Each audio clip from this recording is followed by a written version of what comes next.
Assalamualaikum warahmatullahi wabarakatuh. Perkenalkan nama saya Michael Hakam. Di sini saya akan mempresentasikan tentang aspek hukum dalam bisnis, yaitu tentang bentuk badan hukum yang diampu oleh Bapak dosen Muhammad Rosidi SEMM. Pembahasan kita yang pertama ada Handalzak, bentuk badan hukum, dan yang ketiga ada Koperasi Undang-Undang RI Nomor 25 Tahun 1992. Yang pertama, Handalzak. Lezat adalah segala sesuatu yang berwujud benda maupun yang bukan benda yang termasuk dalam lingkungan perusahaan tertentu. Misalnya gedung, mebel, alat-alat kantor, mesin, buku, barang dagangan, piutang, nama perusahaan, merek paten, goodwill, utang, relasi langganan, rahasia perusahaan, dan lain-lain.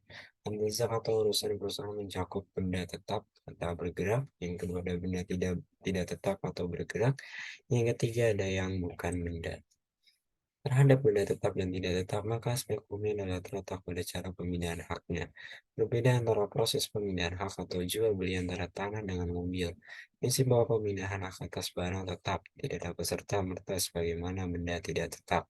Pemindahan ini bukan tanpa maksud, melainkan mempunyai makna dan akibat yang sangat luas. Pemindahan benda Pemindahan benda ke dalam benda bergerak dan benda tak bergerak serta benda berwujud dan tidak berwujud ini dibuat dengan tujuan untuk membedakan. Seperti yang pertama ada cara perolehannya mengenai bezit, yang kedua ada cara penyerahannya, ketiga ada cara penggunaannya, yang keempat ada mengenai daluarsa. Yang kedua, ada bentuk badan hukum. Bentuk badan hukum. Badan hukum adalah sebagai subjek hukum, yaitu sebagai pendukung hak dan kewajiban. Berarti bahwa badan hukum tersebut dapat melakukan perbuatan hukum untuk mencapai suatu tujuan tertentu yang telah digariskan oleh pengurus organisasi badan hukum itu untuk kepentingan bersama para anggota hukum tersebut. Yang kedua ada syarat-syarat badan hukum. Syarat-syarat badan hukum yaitu yang pertama ada terdapat harta kekayaan yang terpisah dari kekayaan pribadi orang-orang yang terlibat dalam badan atau perkumpulan tersebut. Ada suatu tujuan yang jelas dan spesifik yang ingin dicapai oleh badan atau perkumpulan tersebut. Yang ketiga ada terdapat kepentingan yang dimiliki secara bersama-sama. Yang keempat ada terdapat suatu struktur organisasi yang teratur dan terencana untuk mengatur aktivitas dari dan keputusan yang dibuat oleh badan atau perkumpulan tersebut. Yang keenam ada selanjutnya ada jenis-jenis badan hukum. Yang pertama ada badan hukum publik. Badan hukum publik adalah badan hukum yang dibentuk oleh pemerintah untuk kepentingan publik atau negara. Badan-badan hukum ini merupakan bagian dari badan-badan negara dan diatur oleh peraturan perundang-undangan. Contohnya yang pertama seperti ada Undang-Undang Dasar 1945 mengatur tentang Negara Republik Indonesia. Yang kedua ada badan hukum privat.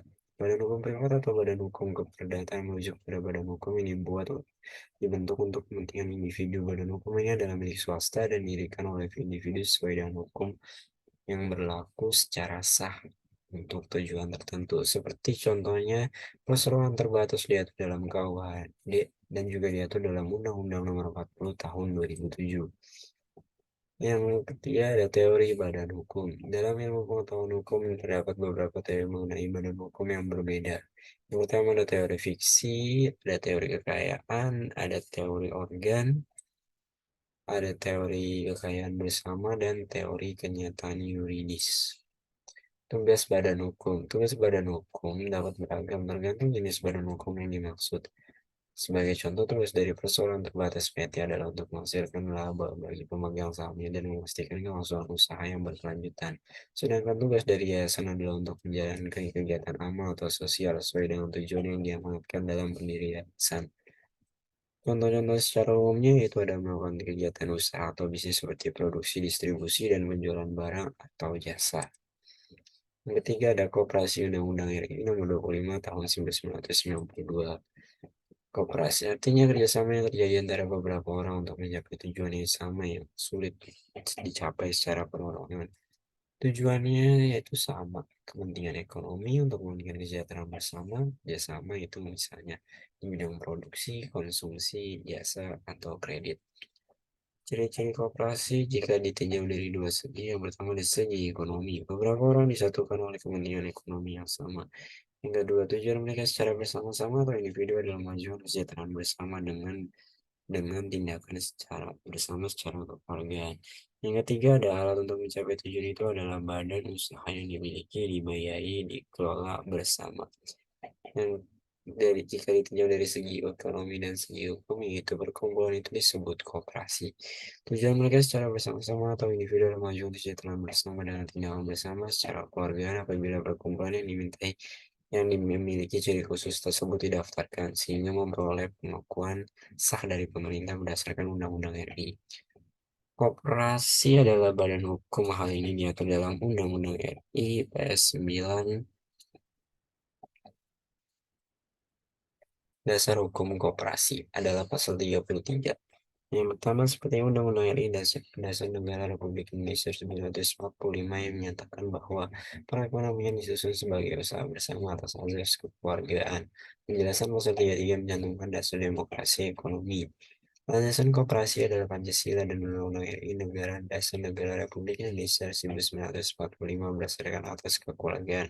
Pasal 2. Tujuan koperasi adalah memajukan kesejahteraan anggotanya, pada khususnya masyarakat umumnya serta dalam membangun tatanan perekonomian nasional dalam rangka mewujudkan masyarakat yang maju, adil, makmur, berdasarkan Pancasila dan Undang-Undang Dasar Negara Republik Indonesia 1945 Pasal 3.